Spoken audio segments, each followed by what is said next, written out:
Yeah, excuse me. We got another episode of yeah. These guys just can't keep it straight. It's always lies. I'm really pissed off because now they're lying about Obama. It's like if everybody's on board, they for sure that lies went on, even though they can't even get their dates right. They can't get their lives together. They're not on the same page, but they sure he did it. If you black, that's what you're gonna get. It doesn't matter if you're right, wrong.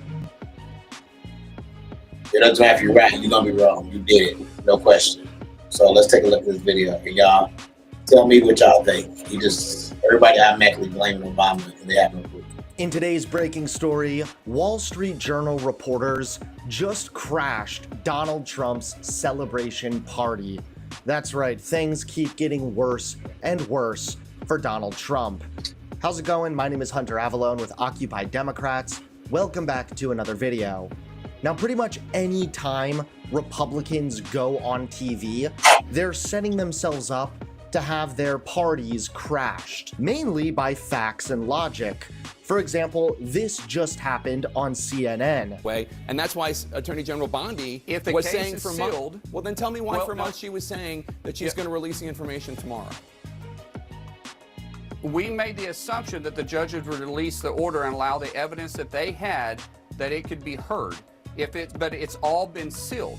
And so if it's been a sealed case, we can't release it until the judges allow us to release it. And you would think common sense would play. That's why they asked for transparency. We want transparency. We want the judges to have transparency in this too. But remember, there was a plea deal that was struck in 2009, way before I was in office, way before Trump was even considering to be in office, way before Pam Bondi was in office, way before Kash Patel was director. 2009, there was a sweetheart plea deal that was made underneath the Obama administration with Epstein. That's not and that sweetheart has not been exposed. No, it was 2000. Oh, it's not? Well, when was the case heard? It was 2008. Barack Obama. It was the U.S. attorney at the time was a guy named Alex Acosta.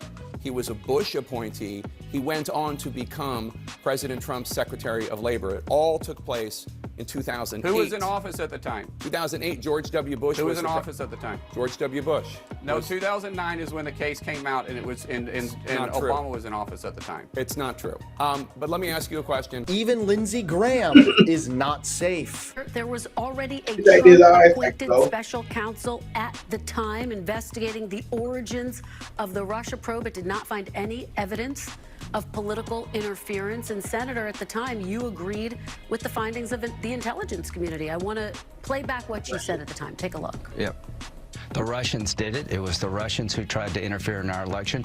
Every member of the committee agrees it was the Russians. They didn't change the outcome, but they did release information embarrassing to the Democratic Party. It did affect Hillary Clinton. There's only one person in Washington that I know of that has any doubt about what Russia did in our election, and it's President Trump. Senator, are you now saying that you don't believe that Russia tried to interfere in the 2016 election? Well, what I am saying is that you left a lot out here. It's called the Horowitz Report. It's the Mueller investigation was crooked and rotten to the core. Yeah, that's really pathetic and quite a lot of excuses, but still, it's nothing compared to today's Trump story. That's right, Wall Street Journal reporters just crashed Trump's celebration party. Take a look at this. So we're going to do the following. The European Union is going to agree to purchase from the United States $750 billion worth of energy. $750 billion worth of energy. They are going to agree to invest into the United States $600 billion more than they're investing already. So they're investing a large amount of money. You know what that amount of money is. It's very substantial, but they're going to invest an additional $600 billion.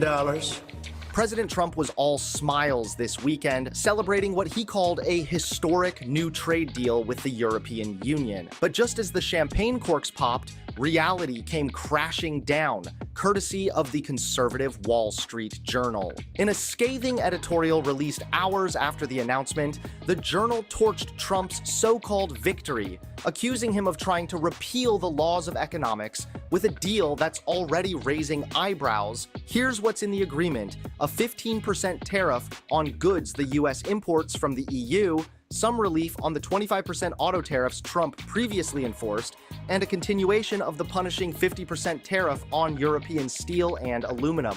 But according to the Wall Street Journal, Trump's celebration is misguided. The editorial points out that the deal fails to address Trump's own complaints, things like Europe's digital privacy laws and strict food standards. Instead, it argues the president is choosing to tax American consumers under the guise of punishing Europe.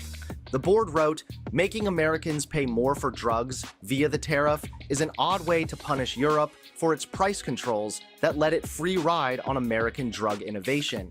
The editorial also called out the logical inconsistency of Trump's allies, who are now defending the trade policy simply because it hasn't tanked the economy yet. But the board argues Trump himself has quietly retreated from other major trade battles, including his assaults on North American and reciprocal trade. Their conclusion: the damage has already been done to America's economic trust, to its global standing, and to everyday consumers footing the bill. So while Trump may be toasting his latest deal, critics, even on his own side, are calling it what it really is: more political theater, less economic sense. Well, at the end of the day, Taco Trump has struck again, and he's going to continue to get called out every single time he makes another cowardly move. And we all better buckle up, because odds are Trump has quite a lot of cowardly moves left.